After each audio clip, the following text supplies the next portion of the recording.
Leitura da primeira carta de São Pedro. Caríssimos, sabeis que fostes resgatados da vida fútil herdada de vossos pais, não por meio de coisas perecíveis, como a prata ou o ouro, mas pelo precioso sangue de Cristo, como de um cordeiro sem mancha nem defeito. Antes da criação do mundo, ele foi destinado para isso, e neste final dos tempos, ele apareceu por amor de vós. Por ele é que alcançastes a fé em Deus. Deus o ressuscitou dos mortos e lhe deu a glória, e assim a vossa fé e esperança estão em Deus. Pela obediência à verdade purificastes as vossas almas, para praticar um amor fraterno sem fingimento. Amai-vos, pois, uns aos outros, de coração e com ardor. Nascestes de novo não de uma semente corruptível, mas incorruptível mediante a palavra de Deus, viva e permanente. Com efeito, toda a carne é como erva, e toda a sua glória como a flor da erva. Secou-se a erva, cai a sua flor. Mas a palavra do Senhor permanece para sempre. Ora, esta palavra é a que vos foi anunciada no Evangelho. Proclamação do Evangelho de Jesus Cristo segundo Marcos. Naquele tempo, os discípulos estavam a caminho, subindo para Jerusalém. Jesus ia na frente. Os discípulos estavam espantados, e aqueles que iam atrás estavam com medo. Jesus chamou de novo os 12 à parte e começou a dizer-lhes o que estava para acontecer com ele. Eis que estamos subindo para Jerusalém, e o Filho do Homem vai ser entregue aos sumos sacerdotes e aos doutores da lei. Eles o condenarão à morte e o entregarão aos pagãos. Vão zombar dele, cuspir nele, vão torturá-lo e matá-lo. E depois de 3 dias ele ressuscitará. Tiago e João, filhos de Zebedeu, foram a Jesus e lhe disseram: Mestre, queremos que faças por nós o que vamos pedir. Ele perguntou: O que quereis que eu vos faça? Eles responderam: Deixa-nos sentar um à tua direita e outro à tua esquerda, quando estiveres na tua glória.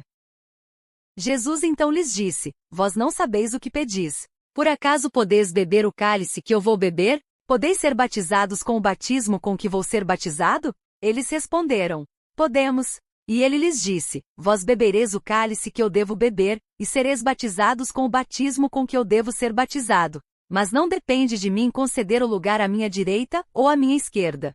É para aqueles a quem foi reservado. Quando os outros 10 discípulos ouviram isso, indignaram-se com Tiago e João.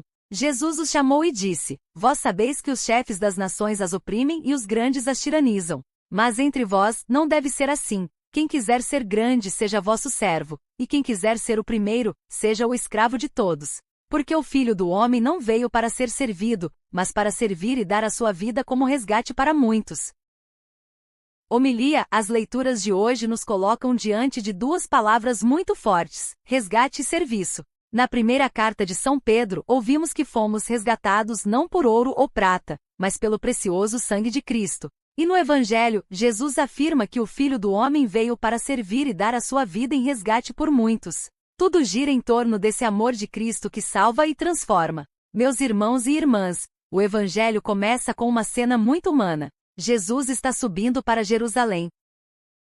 Ele sabe que vai sofrer, ser humilhado, condenado e morto. Enquanto ele fala da cruz, Tiago e João pensam em glória, prestígio, lugares de honra. Eles querem sentar-se à direita e à esquerda de Jesus. É impressionante. Jesus fala de entrega, e os discípulos pensam em poder. Mas se formos sinceros, muitas vezes nós também somos assim.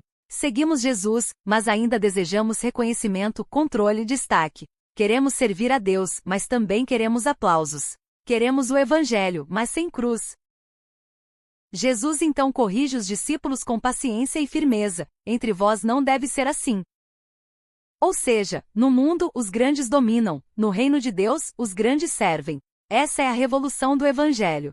Jesus não destrói o desejo de grandeza que existe no coração humano. Ele apenas muda o caminho. A verdadeira grandeza não está em mandar, mas em amar. Não está em ocupar o primeiro lugar, mas em colocar-se a serviço. E Jesus não apenas ensina isso, ele vive isso. Pouco tempo depois desse Evangelho, ele vai se ajoelhar diante dos discípulos para lavar-lhes os pés.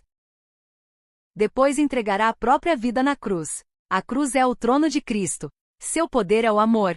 Sua glória é servir até o fim. São Pedro, na primeira leitura, compreendeu isso profundamente. Por isso ele diz que fomos resgatados por Cristo, o Cordeiro sem mancha. Não fomos salvos por riquezas humanas, mas por um amor que se entrega totalmente. E Pedro tira uma consequência prática: amai-vos uns aos outros, de coração e com ardor.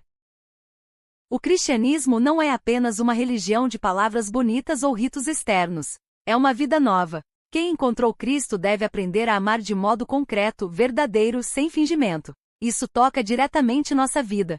Na família, servir significa ter paciência, escutar, perdoar, ajudar sem esperar recompensa. No casamento, servir significa renunciar ao orgulho para proteger o amor. Na igreja, servir significa não buscar status ou reconhecimento, mas colocar os dons a serviço da comunidade. No trabalho, servir significa agir com honestidade, justiça e respeito. Até nas pequenas coisas do dia a dia podemos viver o Evangelho. Um gesto de atenção, uma palavra de consolo, uma ajuda silenciosa, uma visita, uma oração. Muitas vezes pensamos que servir diminui a pessoa. Jesus mostra exatamente o contrário. Quem serve se torna parecido com Deus. Porque Deus é amor que se doa. O Papa Bento XVI dizia que o critério da grandeza para Deus é o serviço. E isso muda completamente nossa lógica. O mundo pergunta: quem é o mais forte? Jesus pergunta: quem ama mais? O mundo diz: suba. Jesus diz: desça para servir. O mundo ensina: pense primeiro em você. Jesus ensina: doe a vida. E aqui existe algo muito importante: servir não é humilhação quando é feito por amor. Servir como Cristo serviu é expressão de liberdade interior e maturidade espiritual. Somente quem não precisa provar superioridade consegue servir com humildade. Por isso Jesus pergunta aos discípulos: podeis beber o cálice que eu vou beber? O cálice significa participar de sua entrega, de sua cruz, de seu amor sacrificial. Ser cristão não é apenas admirar Jesus, é caminhar com ele. É fácil querer a glória da ressurreição. Difícil é aceitar o caminho da cruz. Mas não existe ressurreição sem entrega. Hoje o Senhor nos convida a examinar o coração. Por que fazemos o que fazemos? Buscamos servir ou aparecer? Queremos amar ou dominar? Estamos dispostos a gastar a vida pelos outros? Talvez ninguém veja muitos dos nossos sacrifícios escondidos. Mas Deus vê. E no reino de Deus, nenhum gesto de amor é pequeno. Uma mãe cansada cuidando do filho. Um pai trabalhando honestamente. Uma pessoa que visita um doente. Alguém que perdoa em silêncio. Um cristão que permanece fiel mesmo sofrendo. Tudo isso tem valor eterno. No final, o que permanecerá não será o poder, o dinheiro ou prestígio. São Pedro nos lembra: toda carne é como erva. Tudo passa.